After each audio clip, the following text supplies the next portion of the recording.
Prenez le temps ce matin de bien vous réveiller. On aura une heure à passer ensemble, une heure au cours de laquelle on espère vous apporter énormément de plaisir chez vous. Bonjour Franck. Bonjour Fatima, et on le dit, l'avenir appartient à ceux qui se lèvent tôt.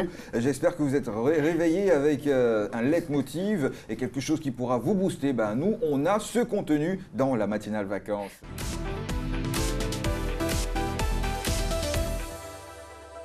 À présent avec Destination 225. On vous parle d'immersion culinaire aujourd'hui. Oui, ça c'est une sauce que j'aime particulièrement. Vous me demandez comment est-ce qu'on fait cette sauce? Je ne sais pas comment est-ce qu'on on peut concocter ce plat. Eh bien, nous sommes à Brobo pour cette immersion avec la sauce Namuku, si je prononce bien. C'est bon, on va regarder, je te dirai dans les détails comment est-ce qu'on mange ces sauces, surtout avec le champignon.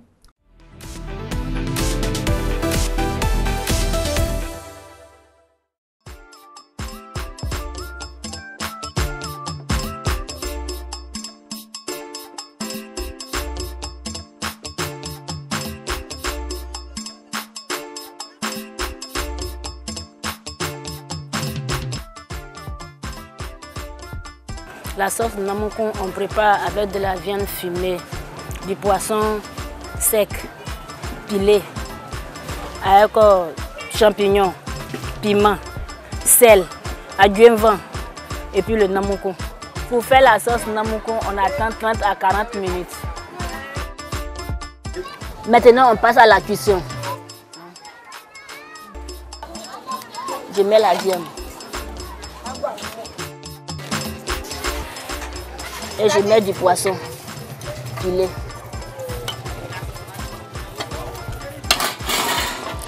Je mets adjoint vent.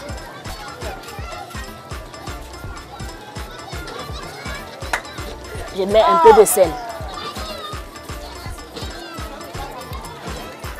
Donc je vais fermer un peu. On attend 5 minutes pour que la viande soit cuite avec les champignons.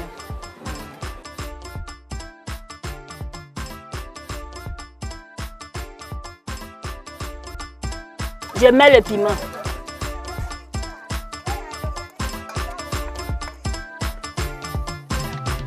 Je remets un peu.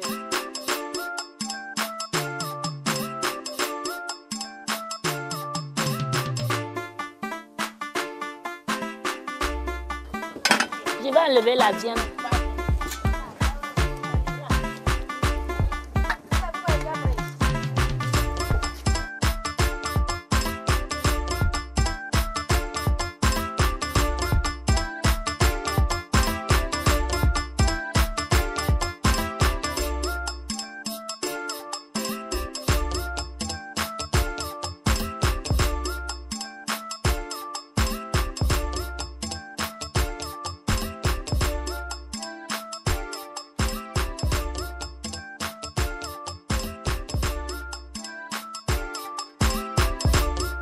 Je mets le Namuku.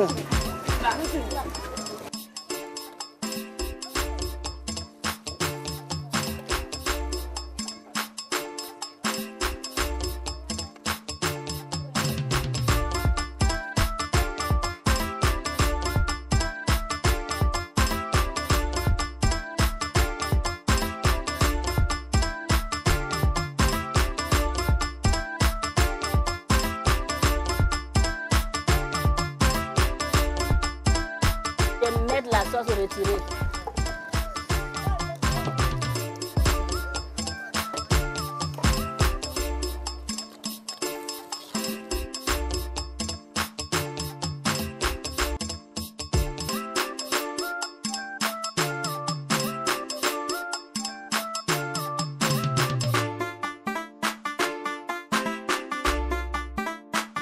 Très bon. Je vais mettre la viande maintenant.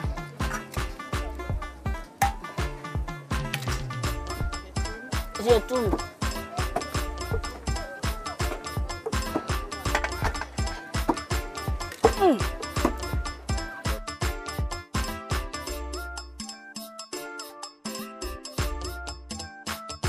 Je vais décharger maintenant.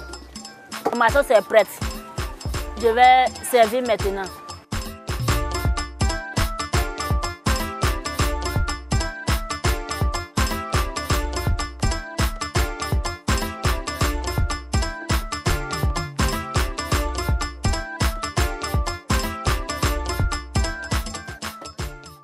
Alors, on était en train de découvrir ensemble ce mets que Franck affectionne Oh là là, particulièrement. Ah, c'est tellement bien puisque c'est séché, c'est pilé avec le foutou igname. Je sais que Tatayo en sait quelque chose. Une sauce fétiche qu'on se partage. Hein. C'est devenu comme une petite guéguerre entre les Jiminy et les Baoulé. Chacun se dit la sauce Nomonkou m'appartient. Voilà. Notre invité à présent, on parle donc de dépigmentation ce matin. Oui, ça va être un peu lourd, on vous prévient. Faites attention, donc si vous n'aimez pas les images choquantes, on vous demande de pas être vraiment devant parce que malheureusement, la dépigmentation, c'est vrai, les femmes, on les voit souvent très belles, mais derrière, il y a beaucoup de conséquences et d'ailleurs, on va en parler avec notre invité, docteur, donc dermatologue et vénérologue. Il va nous expliquer tout ça maintenant.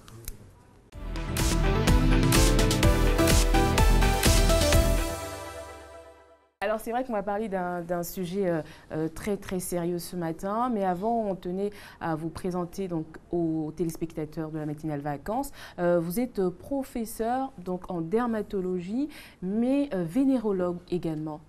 Donc on va expliquer un peu vénérologue, qu'est-ce que c'est? La vénérologie, c'est la branche de la médecine qui va étudier les maladies vénériennes, c'est-à-dire des maladies liées à l'acte sexuel. Eh ben, dis donc. Et aujourd'hui, on parle d'infections sexuellement transmissibles. Et quelles sont ces infections qu'on peut trouver rapidement? Classiquement, tout le monde connaît la gonococcie, syphilis, il peut s'agir des syphilis, il peut s'agir des excroissances cutanées ou même des ulcérations au niveau du sexe. Wow. Bien compris. Et quelle est la différence entre la dermatologie et la vénérologie? La dermatologie, c'est la discipline qui va étudier la peau et ses annexes. Alors que la vénérologie, c'est la discipline qui va étudier les infections sexuellement transmissibles. Et aujourd'hui, dans notre cadre, avec Fatima et nos téléspectateurs qui sont là, nous allons parler de la dépigmentation. Professeur Kalogar, c'est quoi la dépigmentation?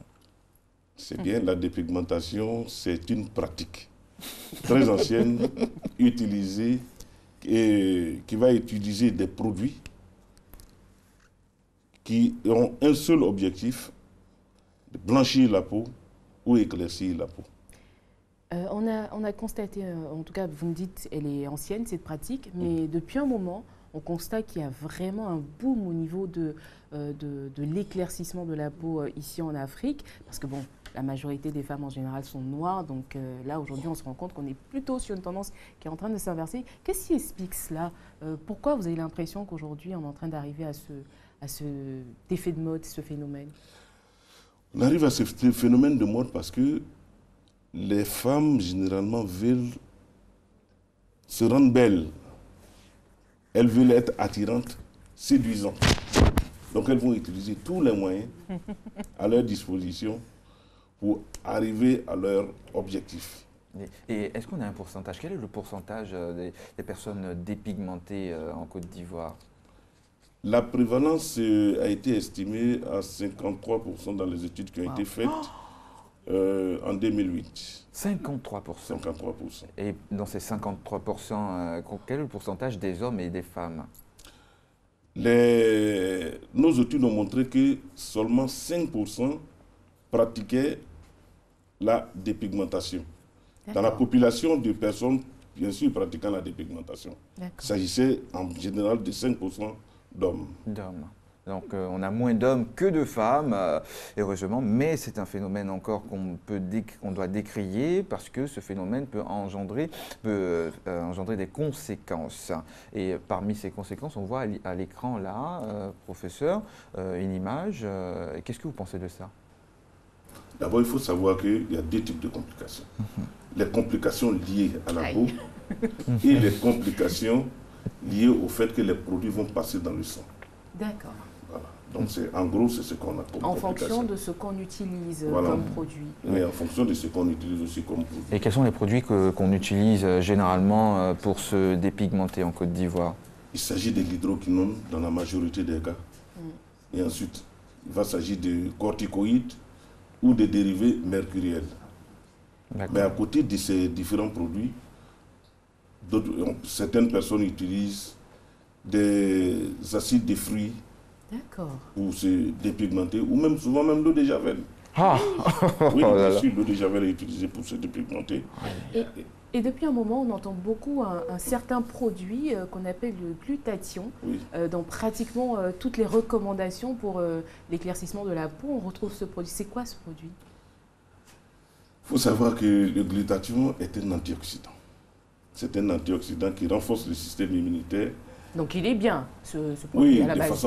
de façon naturelle, parce que le glutathion, on le trouve dans des fruits tels que les oranges, D'accord. les pamplemousses, et également on le trouve dans des légumes tels que les choux, le brocoli. D'accord. Voilà. Donc C'est d'abord une quelque chose de- substance Voilà, naturelle. c'est hein. une substance naturelle qui permet, comme je vous ai dit tout à l'heure, de renforcer le système immunitaire et permet également d'illuminer la peau.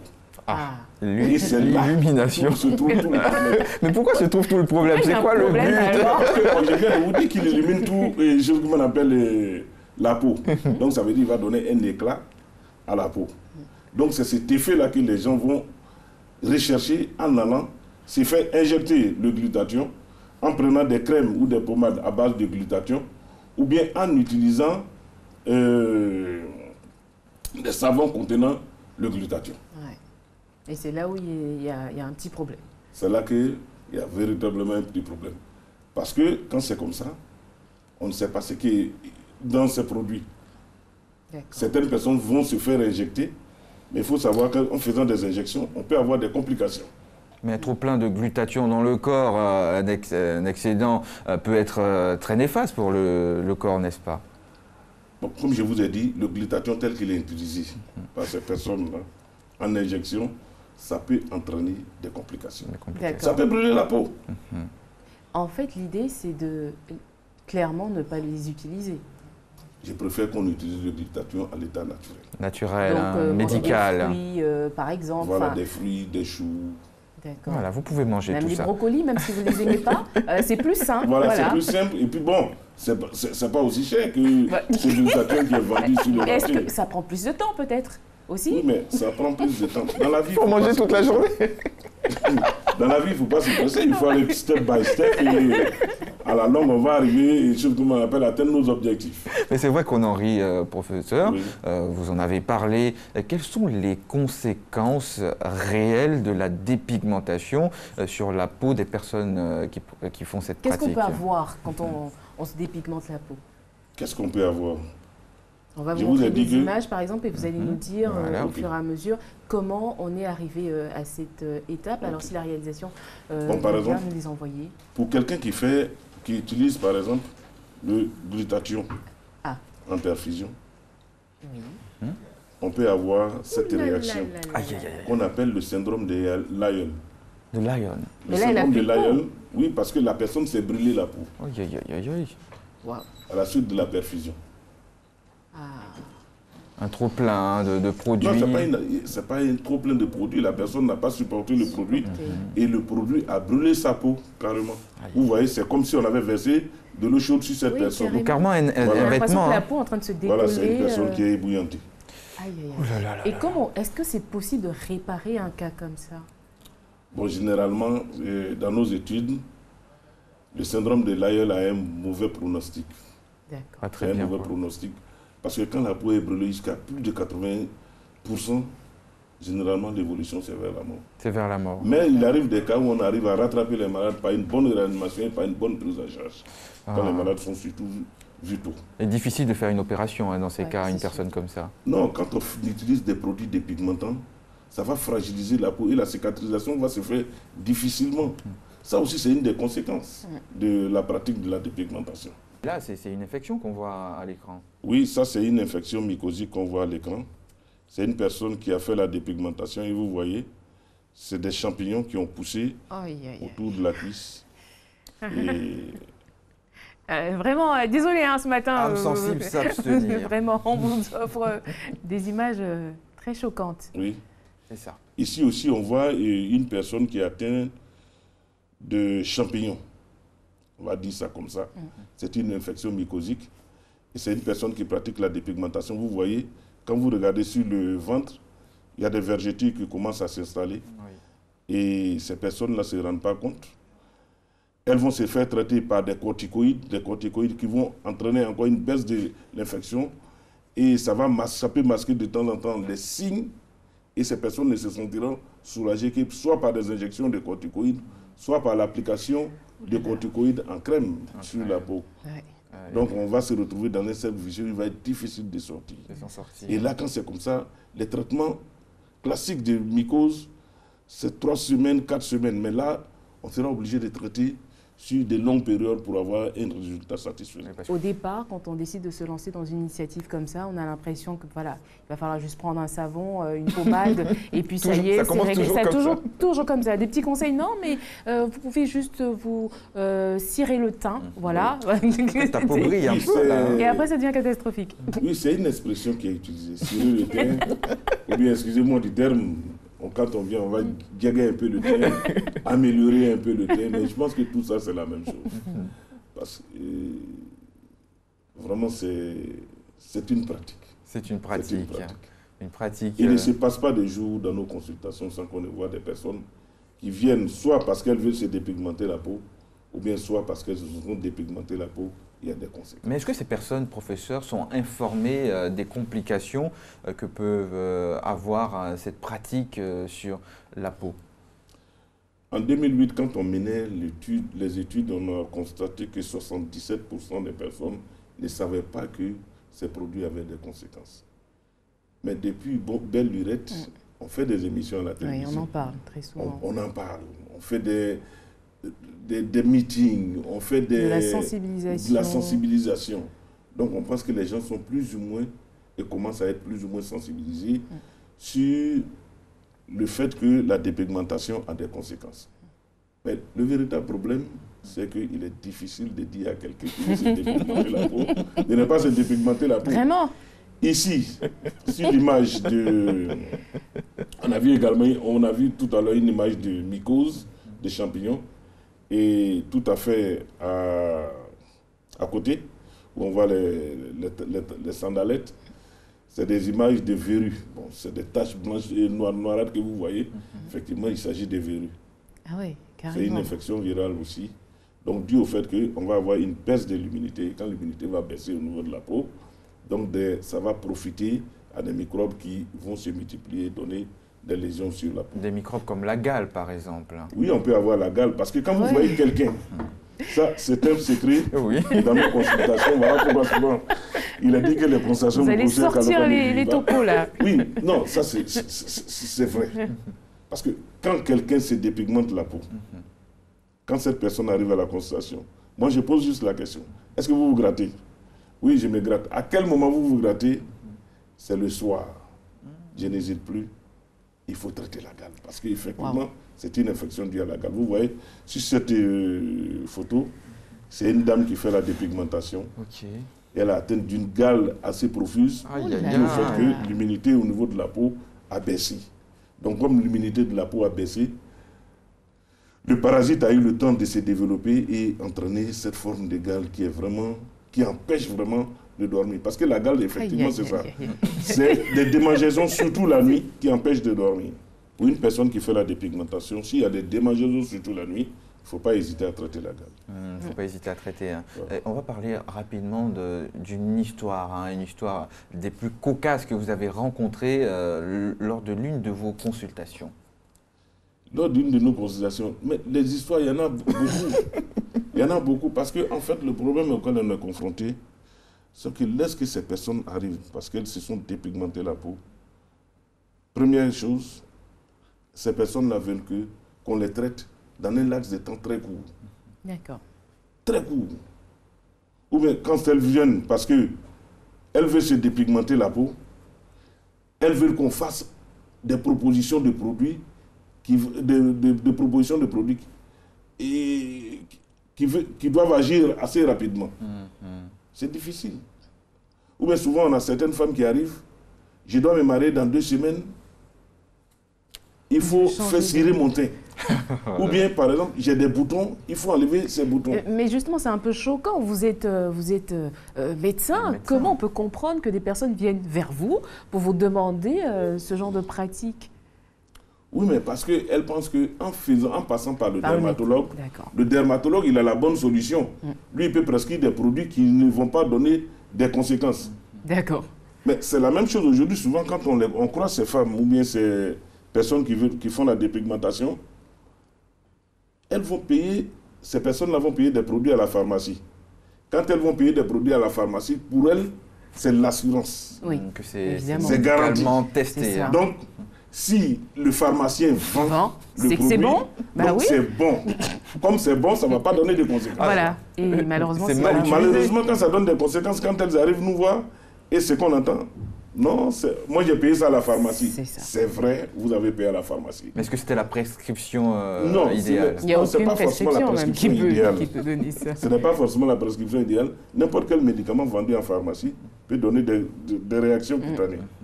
Mais elles ont l'impression que c'est parce que le produit est vendu en pharmacie qu'il n'y a pas de conséquences. Alors c'est vrai qu'en général, là les images qu'on a vues, c'était des images donc, du corps, donc on peut masquer en portant des habits, des choses comme ça. Il y a un autre phénomène au niveau de la dépigmentation, les mamies. Des taches de mamie, comme on le dit, c'est comme si on avait fait passer du goudron sur la peau. Et le goudron, il est ancré dans la peau. Parce que c'est des lésions qui vont jusqu'en profondeur. Aïe, aïe, aïe. Il est difficile de soigner ce genre de lésions. Et c'est dû à leur âge, professeur? Non, ce n'est pas dû à l'âge, c'est dû à la pratique de dépigmentation Et du produit utilisé. et des produits peut-être. utilisés. Ils sont trop forts. Pas que ce Pas soit forcément. des produits forts, c'est des produits souvent qui ne sont pas contrôlés. On n'a aucun contrôle. C'est des produits qui sont vendus sur le marché sans aucun contrôle. Quand on fait la dépigmentation, on va détruire cette couche de mélanine Aïe, aïe, aïe. noire qui nous protège contre des effets néfastes du soleil. Et lorsque les rayons solaires vont pénétrer la peau, ça va entraîner un dérèglement au niveau de l'ADN cellulaire. Et il va s'en suivre la formation des radicaux libres. Et ce sont ces radicaux libres-là qui vont se multiplier et peut être responsables des cancers.